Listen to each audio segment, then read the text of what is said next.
Hello नमस्कार। आप सभी का बालाजी परिवार में हार्दिक स्वागत अभिनंदन करती हूँ।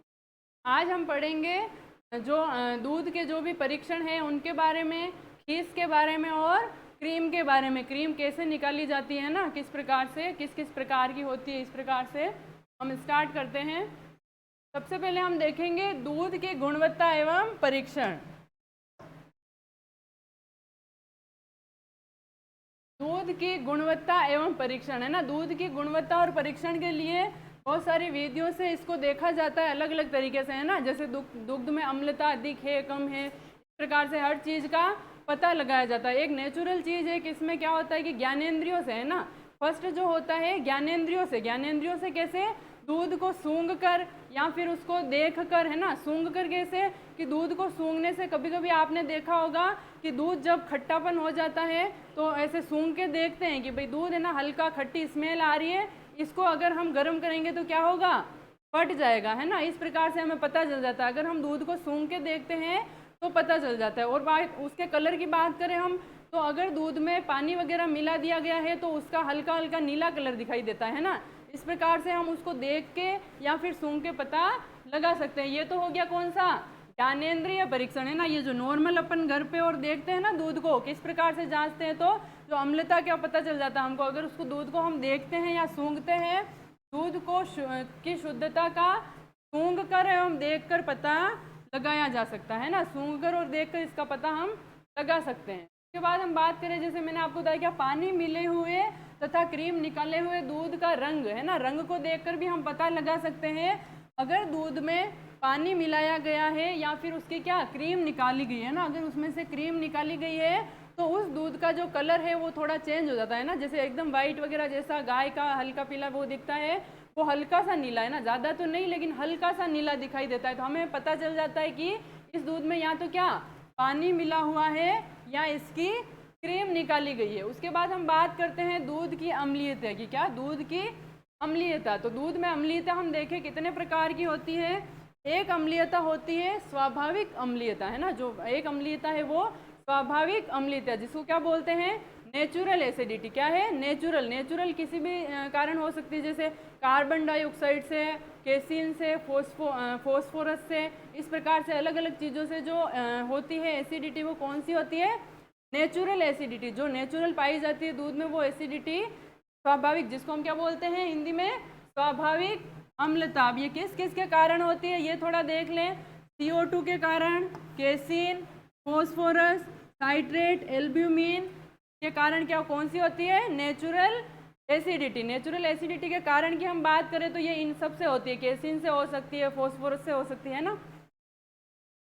नेक्स्ट हम देखते हैं विकसित अम्लता। विकसित अम्लता क्या होती है, तो हम क्या बोलते हैं, डेवलप्ड एसिडिटी। क्या बोला जाता है, डेवलप्ड एसिडिटी। ये क्या होती है कि जो विकसित मतलब जैसे जो लैक्टोज होता है उस पर विभिन्न प्रकार के बैक्टीरिया और ये क्या करते हैं, क्रिया करते हैं ना। उसका जो किण्वन होता है उससे क्या होता है, लैक्टोज का परिवर्तन होता है किसमें, लैक्टिक अम्ल में, है ना। लैक्टोज से जब लैक्टिक अम्ल बनता है, इसी को हम क्या बोलते हैं, कौन सी अम्लता होती है वो, विकसित अम्लता, है ना। लैक्टोज से, लैक्टोज के किण्वन से, किससे, लैक्टोज के किण्वन से, जो किससे होता है आपको पता है कौन कौन से बैक्टीरिया होते हैं इसके, लैक्टोबैसिलस और स्ट्रेप्टोकोकस, है ना। ये बैक्टीरिया होते हैं, इनसे क्या होता है, ये किण्वन होता है।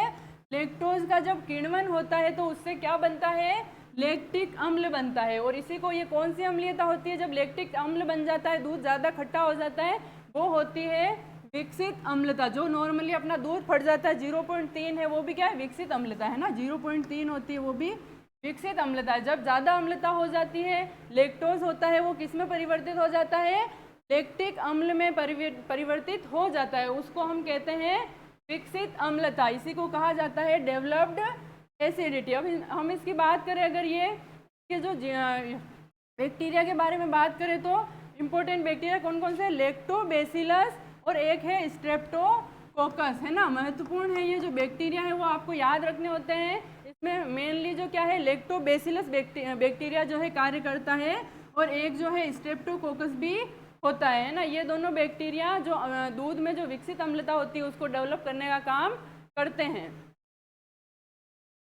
नेक्स्ट हम देखते हैं अम्लीयता का परीक्षण कहते हैं कैसे करते हैं ना। तो अम्लीयता में क्या करते हैं, एक इसमें अगर आपसे पूछा जाए दूध की मात्रा पूछ ली जाती है ना बहुत बार कि अगर हम अम्लीयता का परीक्षण कर रहे हैं तो उसमें दूध की मात्रा कितनी लेंगे, है ना। तो ये आपको ध्यान में रखना है, कितनी लेते हैं, 10 ml, है ना। इसके अंदर 10 ml दूध की मात्रा लेते हैं। उसके बाद अगर आपको पूछे फिनोफ्थेलिन सूचकांक, ये लेते हैं 1 ml, कितना लेते हैं, 1 ml।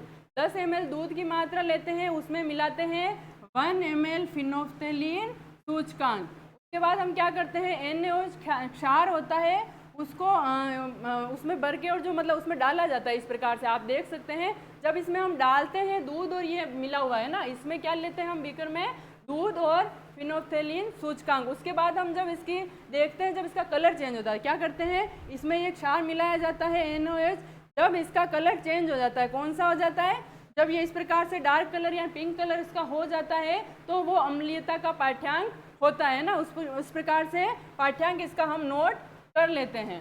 10 ml दूध में 1 ml फिनोफ्थेलिन सूचकांक, है ना। इसके बाद इसमें क्या मिलाते हैं, NaOH क्षार। वो मिलाने के बाद अगर इसका रंग कैसा हो जाए दूध का, ये हमारा परीक्षण का पता चलता है। इससे जब रंग गुलाबी हो जाता है तो उसको बंद करने के बाद हम उसकी रीडिंग नोट कर लेते हैं ना, वो रीडिंग देख लेते हैं। उसके बाद हम अम्लीयता ज्ञात करते हैं वो पाठ्यांक देखने के बाद, है ना। यहाँ पे इस प्रकार से यहाँ जो नंबर लगे हुए होते हैं यहाँ पाठ्यांक पढ़ते हैं। जब वो बंद कर दिया उसके बाद कहाँ तक है ये पाठ्यांक पढ़ के और हम उसको नोट कर लेते हैं। ये इसका फॉर्मूला अगर देखें तो क्या है, अम्लता परसेंट का। जब हमने वो सब कुछ कर लिया उसके बाद N/9 NaOH का ml, यानी कि जितना हम यूज़ कर चुके उसमें ना, जहाँ पे हमारी रीडिंग आई थी वो यहाँ पे लिखते हैं अपन N/9 NaOH जो कि ml में होता है, और इंटू करते हैं इसको 0.01 से। किससे करते हैं, 0.01। लेकिन इसमें एक चीज़ ध्यान रखी जाती है, ये N/9 वाला है ना। अगर N/10 हो तो क्या करें, ये जो NaOH है वो N/10 वाला है ना, N/10 NaOH अगर होता है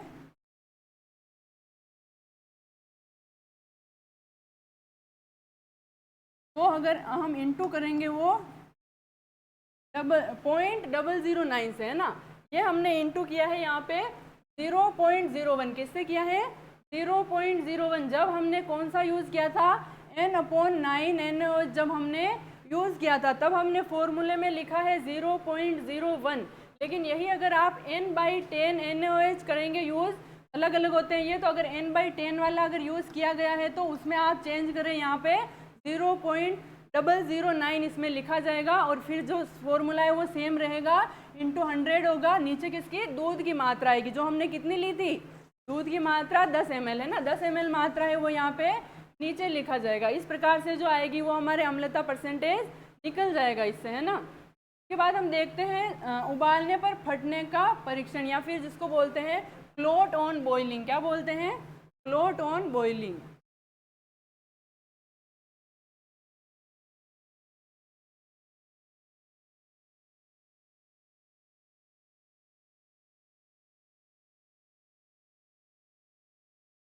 क्लोट ऑन बॉइलिंग, जो COB लिखा हुआ है ना, ये COB इसकी फुल फॉर्म होती है, इसको हम COB टेस्ट बोलते हैं।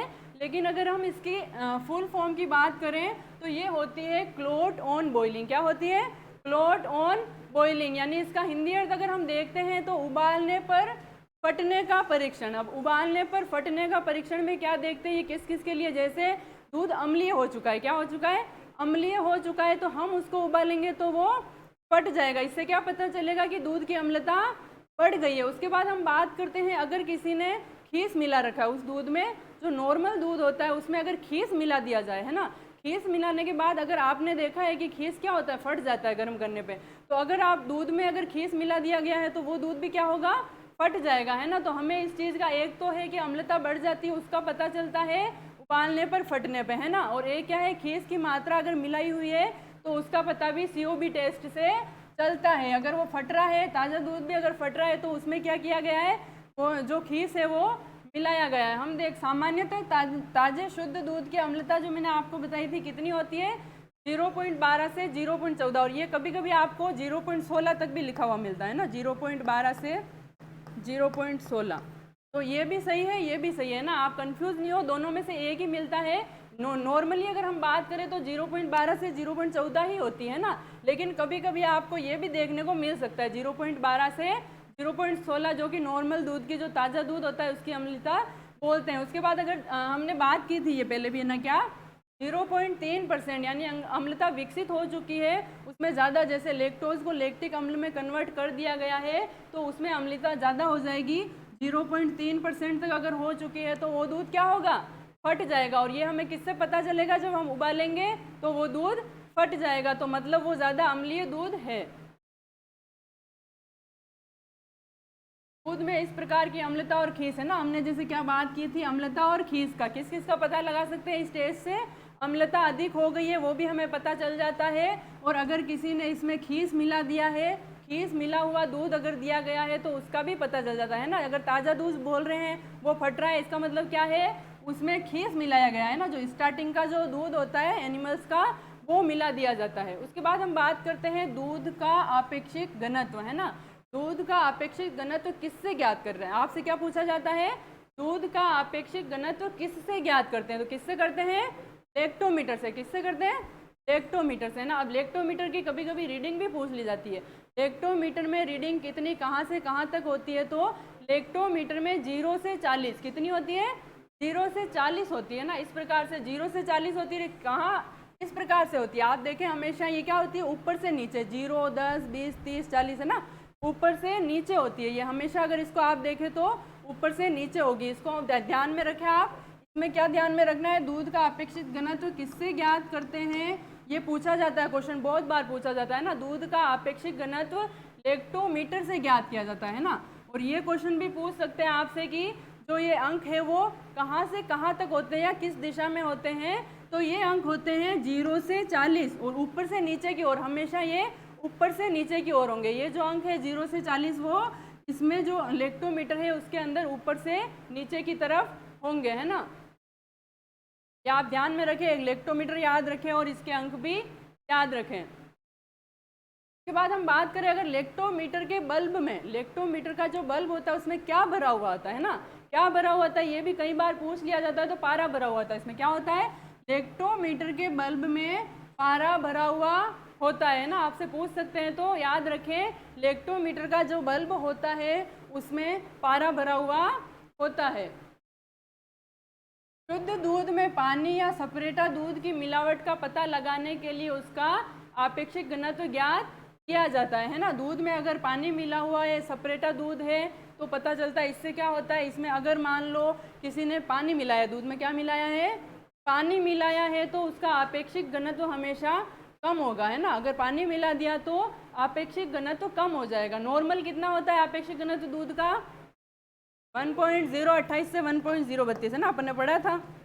1.028 से 1.032 जो नॉर्मल दूध होता है उसका आपेक्षिक घनत्व होता है 1.028 से 0.32। कितना होता है, 1.028 से 1.032। जो गाय भैंस में अलग अलग होता है, लेकिन अगर एक एवरेज की बात करें तो यह होता है, कितना होता है, 1.028 से 1.032। अगर दूध का हमने जो जांच करते हैं उसमें उसका अपेक्षित घनत्व कम आ रहा है, कम आ रहा है मतलब क्या किया गया है, पानी मिलाया गया है। अगर हम बात करते हैं कि अपेक्षित घनत्व अधिक आ रहा है, अधिक आता है किस कंडीशन में, जब सेपरेटा दूध मिलाया जाता है ना, जो सेपरेटा जिसको हम बोलते हैं वो दूध अगर मिलाया गया हो तो उसका अपेक्षित घनत्व बढ़ जाता है ना।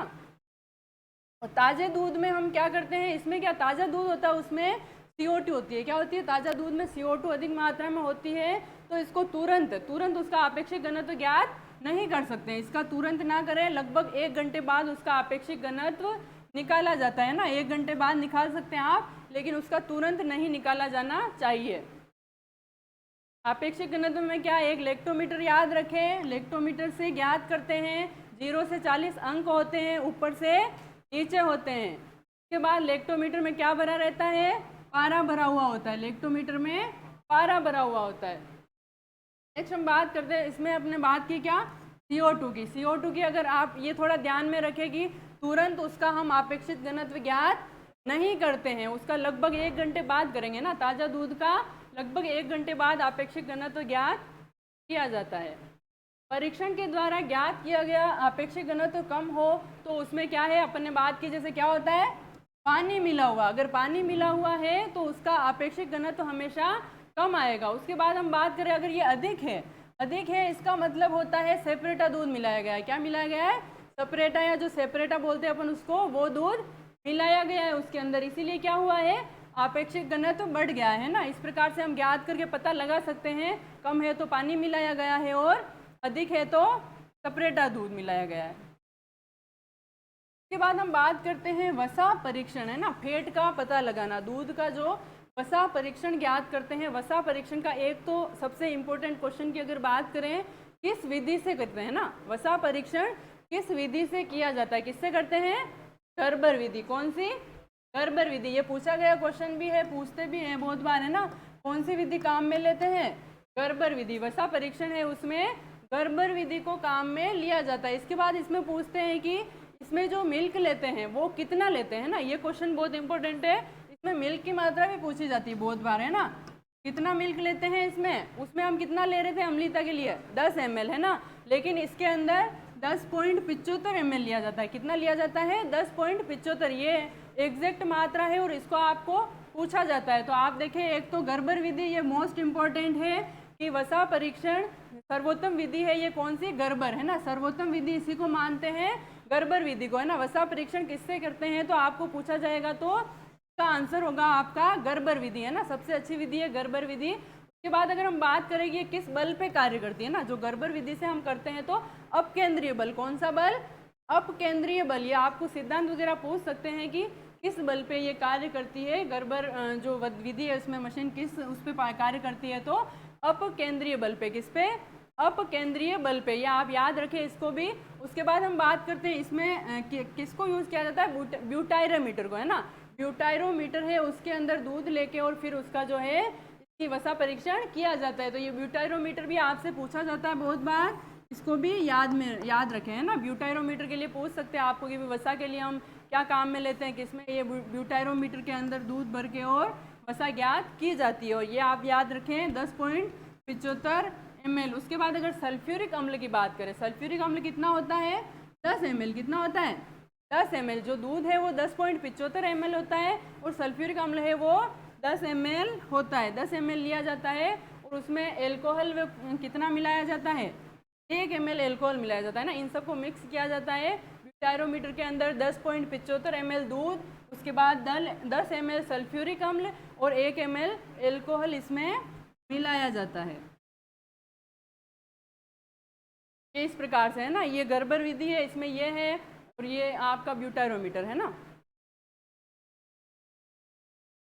ब्यूटायरोमीटर को अगर हम देखते हैं कितने टेम्परेचर पे, मतलब कितना जो जल ऊष्मक में रखते हैं, तो इसका कभी कभी टेम्परेचर पूछ लेते हैं ना। इसको वसा निकालने के लिए हम कितने टेम्परेचर में जल ऊष्मक में रखते हैं, तो जो ब्यूटायरोमीटर है उसको 70 डिग्री सेल्सियस किस पे रखा जाता है?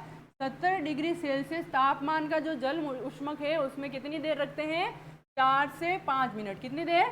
4 से 5 मिनट। उसके बाद गर्बर मशीन है, उसकी आपको RPM पूछी जा सकती है, मतलब चक्कर प्रति मिनट या रोटेशन पर मिनट जो कहते हैं हम, भाई वो 1 मिनट में कितने चक्कर है। तो क्या है कि गर्बर मशीन को 1100 RPM, है ना, चक्कर प्रति मिनट। क्या होता है? RPM, रोटेशन पर मिनट या चक्कर प्रति मिनट।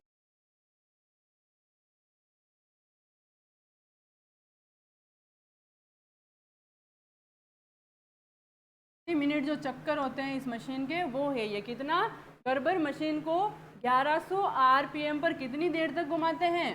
5 मिनट तक, है ना। ये टाइम भी आप ध्यान रखें, ये फिक्स है इसका। 1100 RPM पर इसको घुमाया जाता है और कितनी देर घुमाया जाता है?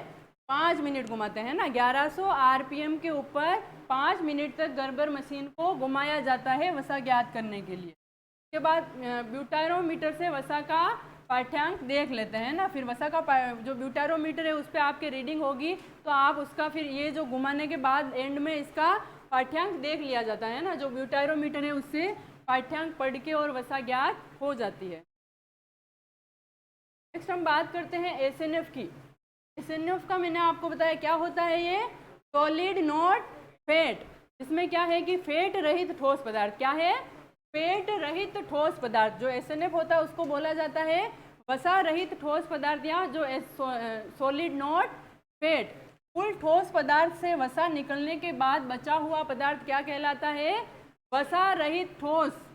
वसा रहित ठोस पदार्थ उसको कहा जाता है, जिसको हम शॉर्ट में लिखते हैं SNF। इसीलिए इस परीक्षण का नाम है SNF परीक्षण। उसके बाद दूध में पानी मिलाने पर क्या होता है?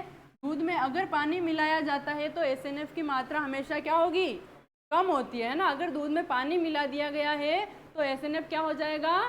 कम हो जाएगा। SNF है वो दूध में पानी मिलाने से कम हो जाता है। तो हम मात्रा ज्ञात करेंगे तो हमें पता चल जाएगा। उसके बाद अगर सेपरेटा दूध की हम बात करें, सेपरेटा मिलाया गया है या थोड़ी बहुत उसमें वसा निकाल ली गई है उसमें से, है ना, सेपरेटा दूध मिला दिया गया है या वसा निकाल दी गई है, थोड़ी वसा निकाल दी गई है, तो क्या होगा?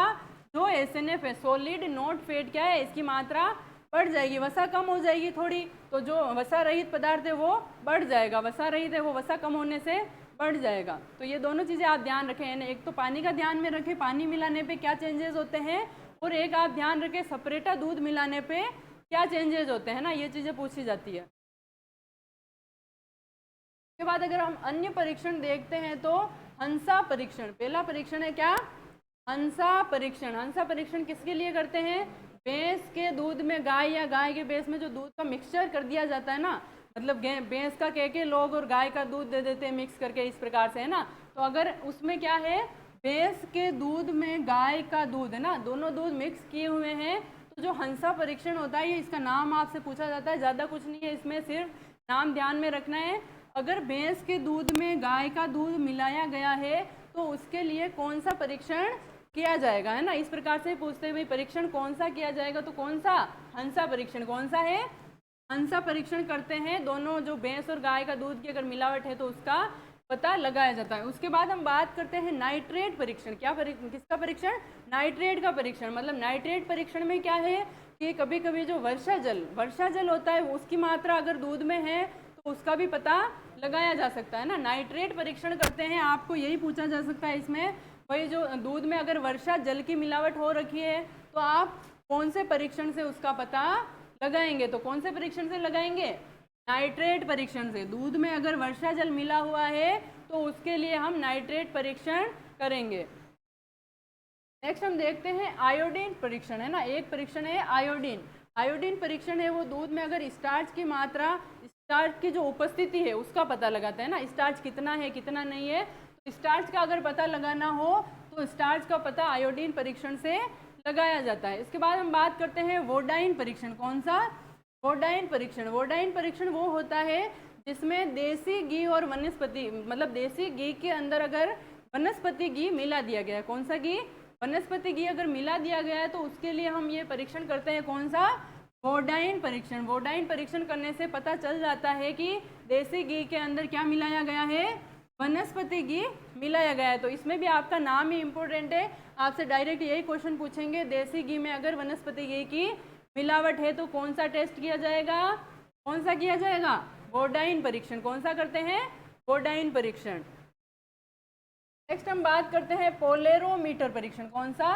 पोलेरोमीटर परीक्षण। पोलेरोमीटर परीक्षण क्या होता है? इसमें लैक्टोज का पता लगाया जाता है और चीनी की जो मात्रा है, अगर चीनी की मिलावट कर दी जाती है तो पोलेरोमीटर जो परीक्षण है उससे पता चल जाता है। अगर बहुत बार लोग क्या करते हैं, दूध में चीनी मिला देते हैं ना, तो उस चीनी का पता लगाना है तो कौन सा परीक्षण किया जाएगा? पोलेरोमीटर परीक्षण। अगर चीनी का पता लगाना है तो पोलेरोमीटर परीक्षण किया जाता है। ये हो गए हमारे अलग अलग प्रकार के कि दूध में कोई भी मिलावट है तो उनका हम कैसे पता लगाएं, है ना। ये विद्या हम पढ़ चुके हैं। उसके बाद हम बात करते हैं खीस की। किसकी? खीस की। खीस क्या होता है?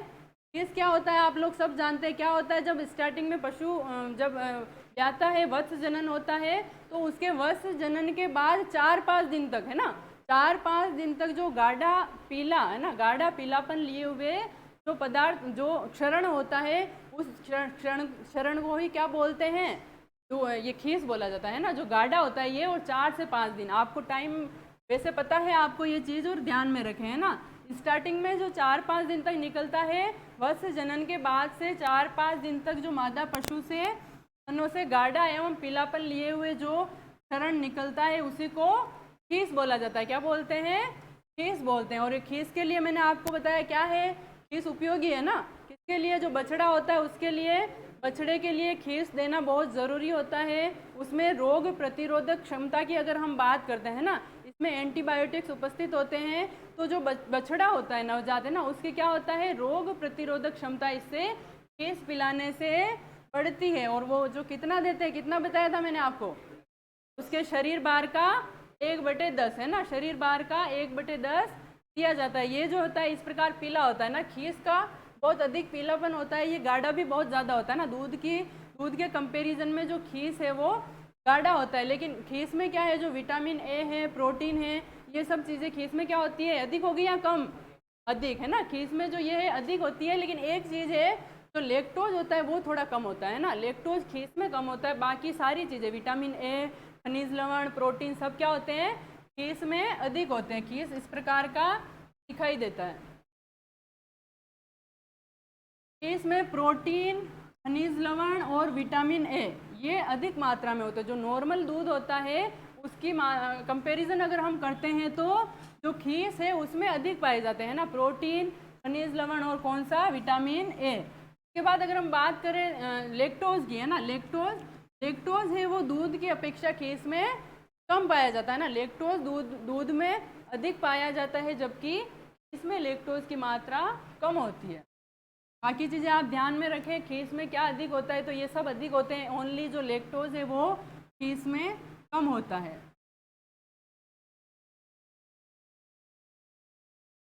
यह नवजात पशु के लिए महत्वपूर्ण होता है, जो मैंने आपको बताया है ना, नवजात बछड़े के लिए खीस बहुत ज़्यादा महत्वपूर्ण होता है। इसमें क्या होता है, एंटीबायोटिक्स पाए जाते हैं। क्या पाए जाते हैं, एंटीबायोटिक्स पाए जाते हैं, जो पशु की जो रोग प्रतिरोधक क्षमता क्या होती है, जो उसकी इम्यूनिटी होती है उसको ये बढ़ाता है ना। जो खीस होता है वो बछड़े की जो रोग प्रतिरोधक क्षमता है उसको बढ़ाता है। उसके बाद क्या है, ये मृदु रेचक का काम भी करता है। खीस को बछड़े को पिलाया जाता है तो उसके लिए क्या करता है, ये मृदु रेचक का काम, यानी उसका पेट साफ करने के लिए भी खीस महत्वपूर्ण होता है। उसके बाद हमने बात की, खीस को गर्म करने पर खीस फट जाता है ना, आप सबको पता है, खीस अगर वो स्टार्टिंग का जो दूध निकलता है उसको गर्म करते हैं तो क्या होता है, फट जाता है। ये खीस गर्म करने पे फट जाता है। उसके बाद अगर हम इसकी अम्लता की बात करते हैं ना, अम्लता दूध में कितनी थी, नॉर्मल दूध में 0.12 से 14 है ना, और लेकिन अगर खीस की हम बात करें तो इसकी अम्लता ज़्यादा होती है, इसीलिए फट जाता है ना। आपने देखा था कि 0.3 पे फटता है, तो 0.2 से 0.4 कितनी होती है, 0.2 से 0.4 जो है खीस की अम्लता होती है ना। खीस की अम्लता भी आपको याद रखनी है, कितनी होती है, 0.2 to 0.4।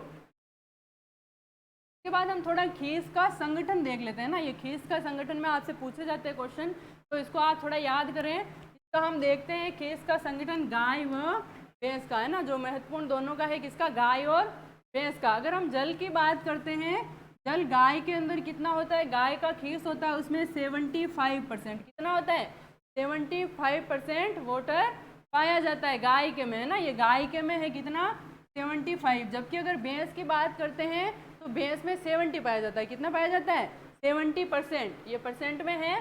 भैंस के दूध में अगर बात करें तो खीस का है ये कंपोजिशन, है ना, हमने मिल्क का पढ़ा था, ये खीस का कंपोजिशन है। खीस में है गाय में 75 और भैंस में है 70। उसके बाद हम बात करते हैं कुल प्रोटीन, है ना, इंपॉर्टेंट है मोस्ट, कुल प्रोटीन पूछा जाता है कभी कभी। कुल प्रोटीन है वो जो गाय के खीस की बात करते हैं तो गाय के खीस में कुल प्रोटीन होता है 16.42, कितना होता है, 16.42। आप मोटा मोटा 16 याद रख सकते हैं ना, 16 होता है इसमें। उसके बाद अगर हम बात करते हैं भैंस की, भैंस के कितना होता है, 21.60, है ना, ये आप याद रखें, ये पूछा भी जाता है प्रोटीन के बारे में। ये है कुल प्रोटीन, कुल प्रोटीन होती है गाय में 16 और भैंस में 21। उसके बाद हम बात करते हैं केसिन की, ये हमने बात की कुल प्रोटीन की, है ना, और ये भी एक प्रकार की प्रोटीन ही है, लेकिन ये कुल प्रोटीन है जो टोटल प्रोटीन की हमने बात की। उसके बाद अगर हम केसिन की बात करें, केसिन होता है, केसिन किसके लिए उत्तरदायी है, क्या करता है दूध में, वाइट कलर, है ना, सफ़ेद कलर किसकी वजह से होता है,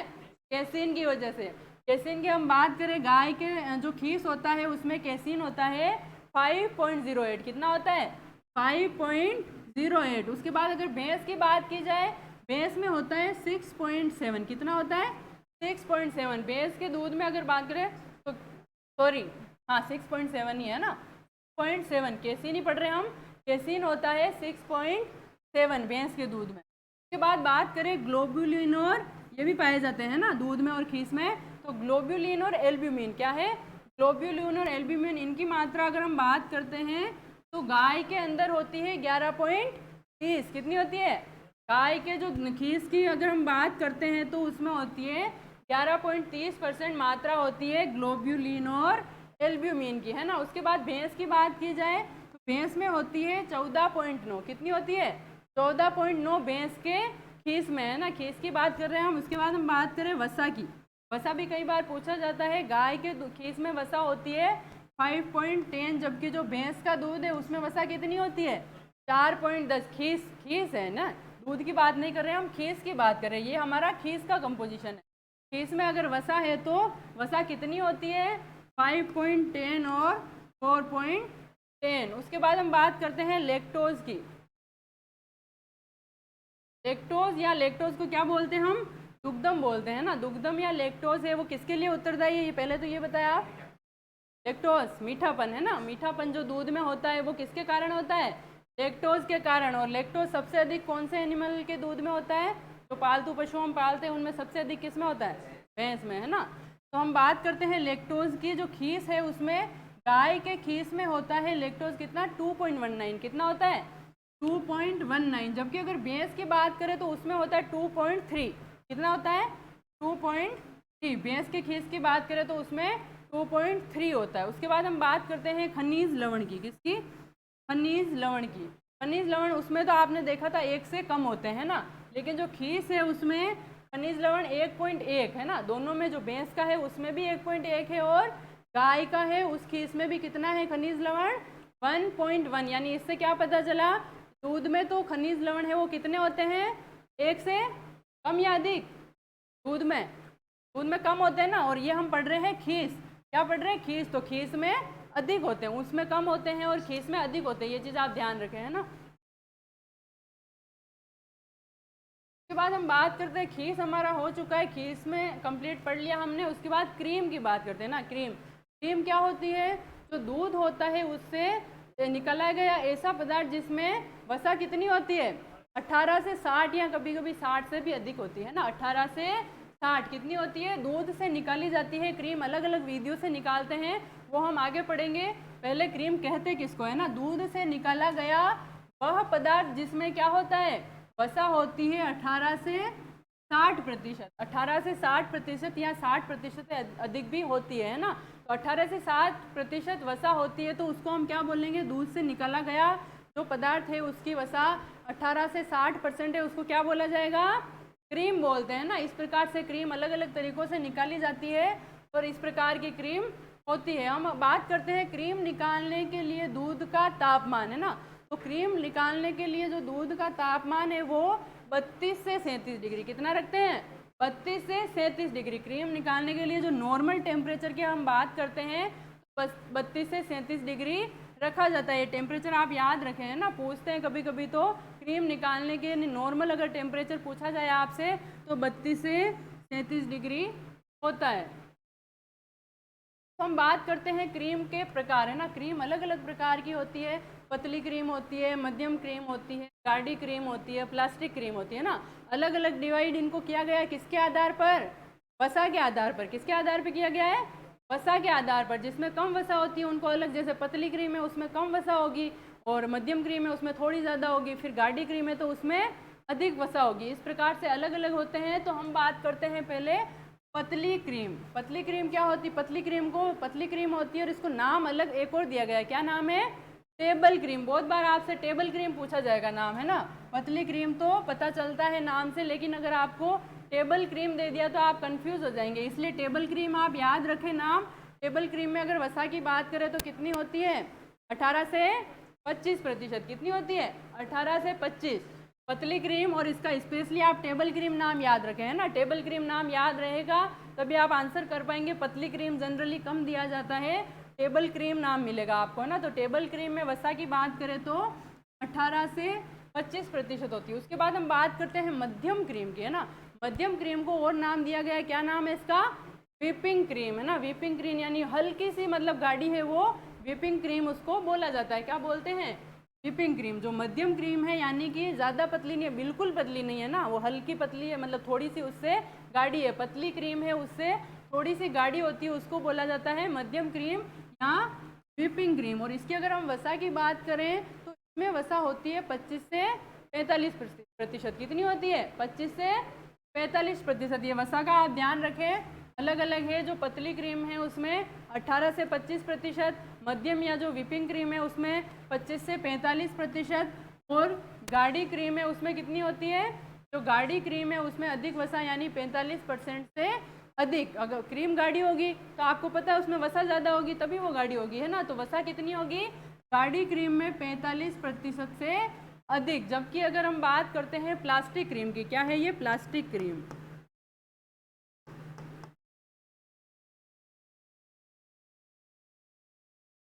प्लास्टिक क्रीम है ना, प्लास्टिक क्रीम में अगर हम वसा की बात करते हैं तो प्लास्टिक क्रीम में वसा होती है 60% से अधिक। कितनी होती है? 60% से अधिक। इसमें से क्वेश्चन पूछा जाता है, इसको आप अच्छे से याद रखें, है ना। सारों के जो टेबल क्रीम है 18 से 25%, व्हिपिंग क्रीम है उसका 25 से 45%, और जो गाढ़ी क्रीम है उसका 45% से अधिक। और जो लास्ट है प्लास्टिक क्रीम है ना, सबसे जो गाढ़ी क्रीम होती है प्लास्टिक क्रीम होती है, उसमें होती है वसा 60% से भी कभी कभी अधिक वसा होती है ना। जो प्लास्टिक क्रीम है उसमें वसा की हम बात करें तो 60 से भी अधिक होती है प्लास्टिक क्रीम। उसके बाद हम बात करते हैं क्रीम निकालने की विधियां, है ना। क्रीम निकालने की अलग अलग विधियां हैं। क्रीम निकालने के लिए नॉर्मल विधि, जैसे गुरुत्वाकर्षण विधि जिसको हम बोलते हैं, कौन सी विधि है? गुरुत्वाकर्षण विधि। गुरुत्वाकर्षण विधि यानी ग्रेविटेशनल मेथड जो है, इसमें क्या होता है कि जो दूध होता है उसको विभिन्न पात्रों में भर के और उसको नॉर्मल टेम्परेचर लगभग आप मान सकते हैं 10 डिग्री सेल्सियस, इसके ऊपर कितने टाइम रखा जाता है? 24 घंटे तक, है ना। 24 घंटे तक उस दूध को रखा जाता है। फिर जब वो वसा जो होती है, वो आपको पता है वसा का अपेक्षित घनत्व कितना होता है? पढ़ाया था आपको, कितना होता है? 0.9, है ना। 0.93 वसा का होता है। तो वसा का अपेक्षित घनत्व कम होने के कारण क्या होगा? ऊपर आ जाएगी, है ना। और जो दूध होता है उसका अपेक्षित घनत्व हमने पढ़ा, कितना पढ़ा था अभी? बताया था ना 1 हाँ, तो वो जो है उसका अधिक है। तो हम जानते हैं कि अधिक जो अपेक्षित घनत्व होगा वो क्या होगा?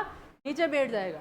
और जिसका कम होगा वो ऊपर, यानी कि वसा है उसका कम होता है ना, दूध से वसा का कम होता है।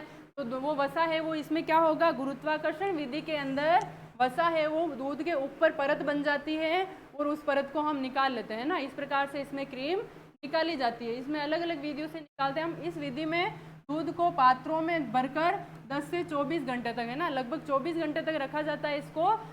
उसमें क्या है? वसा का घनत्व कम होने के कारण, जैसे मैंने आपको बताया, वसा का घनत्व कम होने के कारण वसा ऊपर आ जाएगी और दूध जो सेपरेटा दूध है वो नीचे चला जाएगा, उसका जो अपेक्षित घनत्व है वो अधिक होता है। फिर हम इस वसा को अलग निकाल लेते हैं ना चम्मच से। जब वो सारी वसा ऊपर आ जाती है तो उसको अलग निकाल लिया जाता है। अब इस विधि की हम बात करें तो नॉर्मल विधि है ये, ग्रामीण एरिया में, है ना। जो नॉर्मल तरीके से अगर ग्रामीण एरिया में हम बात करें तो उसमें इस ग्रेविटेशनल विधि का उपयोग किया जाता है ना। ये ग्रामीण क्षेत्र में के लिए अधिक प्रचलन में विधि काम में ये ली जाती है, ग्रेविटेशनल वाली जो है। इस विधि में अगर हम अलग अलग बात करते हैं किस किस प्रकार से होता है, तो इसमें अलग अलग होता है। उथली कढ़ाई विधि हो सकती है, गहरी कढ़ाई विधि हो सकती है, या फिर दूध में पानी मिलाने से, है ना। दूध में पानी मिलाने से जनरली आपको पता होगा कि वसा ऊपर आ जाती है ना।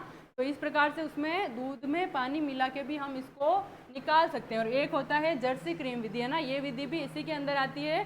तो हम एक एक की बात करते हैं। सबसे पहले है उथली कढ़ाई विधि। उथली कढ़ाई विधि में क्या होता है कि जो मतलब कम गहराई की जो कढ़ाई होती है उसके अंदर 10 डिग्री सेल्सियस पे, कितने? 10 डिग्री सेल्सियस पे दूध को 24 घंटे तक रखा जाता है। कितने टाइम तक?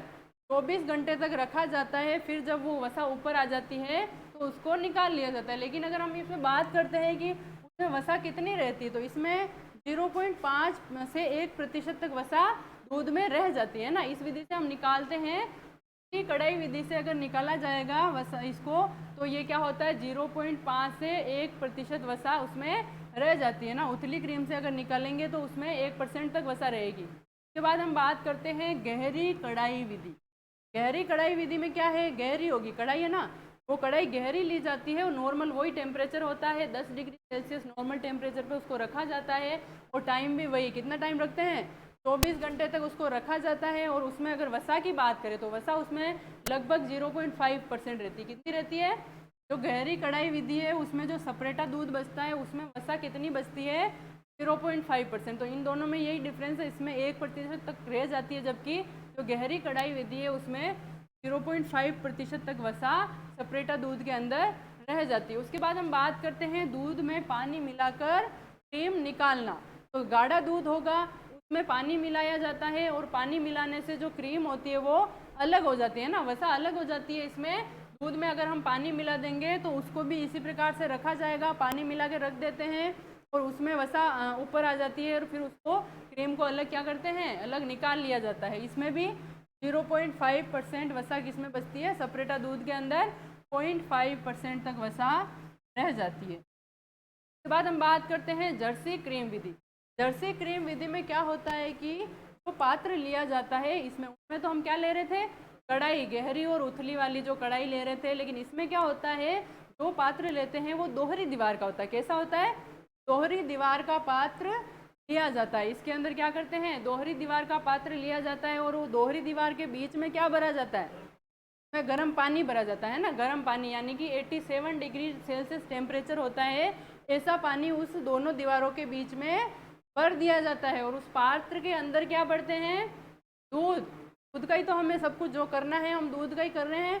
अंदर दूध भर देते हैं, बाहर की जो दोनों दीवारें होती हैं उनके बीच में गर्म पानी भर देते हैं और उसको तब तक भरा रखते हैं जब तक कि दूध का टेम्परेचर 43 डिग्री सेल्सियस तक नहीं आ जाता है ना। 43 डिग्री सेल्सियस दूध का तापमान होने पर क्या करते हैं, वो निकाल लिया जाता है। जो गर्म पानी होता है उसको निकाल के ठंडा पानी भर दिया जाता है। क्या करते हैं, जो गर्म पानी भर रखा था उसको जब हमारे दूध का टेम्परेचर 43 डिग्री सेल्सियस हो चुका है उस टाइम हम ठंडा पानी भर देते हैं। ठंडा पानी भर दिया जाता है उसमें और कब तक उसको भरा रखते हैं, और नॉर्मल टेम्परेचर उसका 10 डिग्री सेल्सियस तक हो जाता है तब तक उसको भरा रखते हैं। इससे क्या होता है, इसमें वही फिर क्रीम निकल जाती है इसमें, है ना। इस प्रकार से किया जाता है तो क्रीम उसमें भी निकल जाती है, ऊपर आ जाती है। इसमें दोहरी विधि वाले बर्तन का उपयोग, आप ये टेम्परेचर ध्यान में रखें कि दोहरी विधि वाला बर्तन यूज़ करते हैं, उस बर्तन के बीच में जो पानी भरा जाता है उसका टेम्परेचर हम कितना रखते हैं ना, ये टेम्परेचर रखा जाता है 87 डिग्री सेल्सियस। उसके बाद हम बात करें अगर कि ये जब दूध का तापमान कब कहाँ तक हो जाता है, 43 डिग्री सेल्सियस तक जब हो जाता है टेम्परेचर, 43.5 डिग्री सेल्सियस टेम्परेचर होने के बाद हम क्या करते हैं, गर्म पानी को निकाल लेते हैं और ठंडा पानी उसमें भर दिया जाता है। और दूध का जब तक टेम्परेचर 10 डिग्री सेल्सियस हो जाता है तब तक उसको रखा जाता है उसमें, है ना। 10 डिग्री करने के बाद फिर उसमें क्या क्रीम ऊपर आ जाती है, निकल जाती है बाहर। क्या तापक्रम 24 घंटे तक, है ना, 10 डिग्री सेल्सियस कर देते हैं और फिर वही नॉर्मल उसको वैसे ही रख दिया जाता है और फिर उसमें क्रीम ऊपर आ जाती है ना। इसमें पहले वो प्रोसेस पूरा करके और फिर उसी तरीके से क्या करते हैं, 24 घंटे के लिए इसमें रख दिया जाता है। तो क्या होता है, वसा अलग हो जाती है। अगर इसमें भी हम बात करते हैं कि सपरेटा दूध के अंदर वसा, सपरेटा दूध के अंदर वसा इसमें भी कितनी बचती है, 0.5, है ना, 0.5% वसा ही इसमें सपरेटा दूध में भी बचती है। इसके बाद हम बात करते हैं अपकेंद्रीय विधि की। कौन सी? अपकेंद्रीय विधि।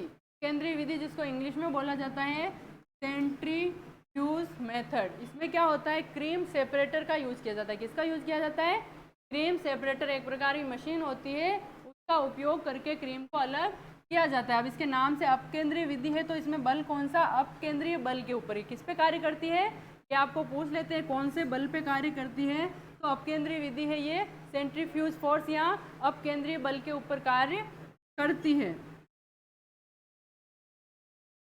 यह क्रीम निकालने की सर्वश्रेष्ठ और वैज्ञानिक विधि है ना। वो तो हम नॉर्मल जो निकाल रहे थे, उसके अलावा ये इस विधि की अगर हम बात करें तो यह क्रीम निकालने की कौन सी, सर्वश्रेष्ठ विधि है ना। कौन सी है, सर्वश्रेष्ठ। अगर आपसे पूछ ले वैज्ञानिक विधि, तो वैज्ञानिक विधि भी यही है ना, जो मशीन से हम निकालते हैं। इसमें किसका यूज़ किया जाता है, तो मशीन का, क्या, क्रीम सेपरेटर का, है ना। क्रीम सेपरेटर को इसमें यूज़ किया जाता है। जो क्रीम निकालने के लिए अपकेंद्रीय वाली विधि है इसमें क्रीम सेपरेटर का यूज़ किया जाता है। जो क्रीम सेपरेटर होता है उसका एक इम्पोर्टेंट पार्ट होता है क्या, बाउल, जिसको क्या बोला जाता है, बाउल बोला जाता है जो उसमें अलग करने का काम करता है वसा को, और इसको क्या बोला जाता है, मशीन का हृदय। क्या बोलते हैं, मशीन का हृदय। ये आपको पूछा जाता है कभी कभी कि भाई जो ये क्रीम सेपरेटर है इसका अगर आपको हृदय की बात करें, पूछा जाए हृदय किसको बोला जाता है, तो बाउल को बोला जाता है, जो कि इसका महत्वपूर्ण पार्ट है ना, इसका इम्पोर्टेंट पार्ट है ये, इसीलिए इसको क्या बोलते हैं,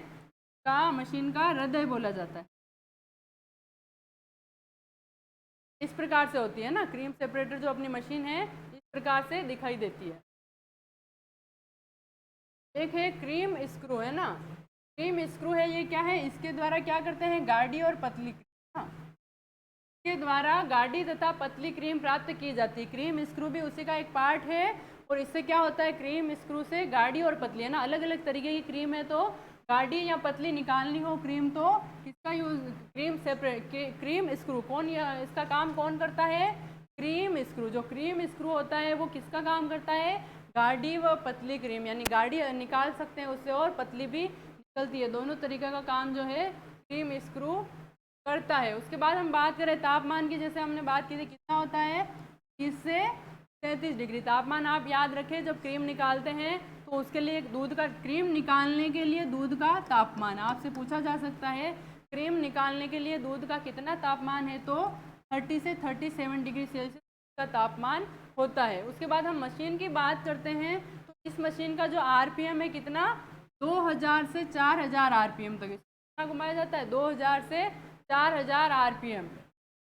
नॉर्मली आपको यही पूछते हैं आरपीएम का, तो 2000 से 4000 है इसका जो क्रीम सेपरेटर है उसका। उसके बाद हाथों द्वारा जो हैंडल से घुमाया जाता है इसको कितनी बार, 45 से 60 आरपीएम। जो हैंडल का हम बात करें तो 45 से 60 बार मतलब आरपीएम, यानी रोटेशन पर मिनट। क्या होता है ये, रोटेशन पर मिनट।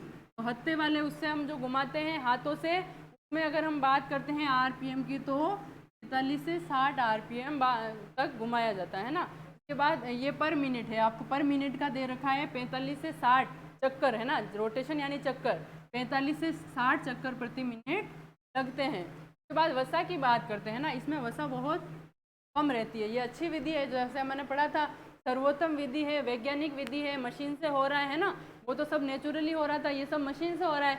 मशीन से ये अच्छी तरीके से उसमें वसा निकल जाती है, यानी कि जो सेपरेटा दूध होता है उसके अंदर 0.05 से 0.1% कितनी होती है, उनमें तो हम देख रहे थे कितनी 0.5 से 1 है ना, अलग अलग थी, लेकिन इसके अंदर सिर्फ 0.05 से 0.1% वसा ही बचती है। ओके, हो गया आपका ये टॉपिक। थैंक यू, आप सबको बहुत बहुत धन्यवाद। इसमें कोई क्वेश्चन है आप लोगों का?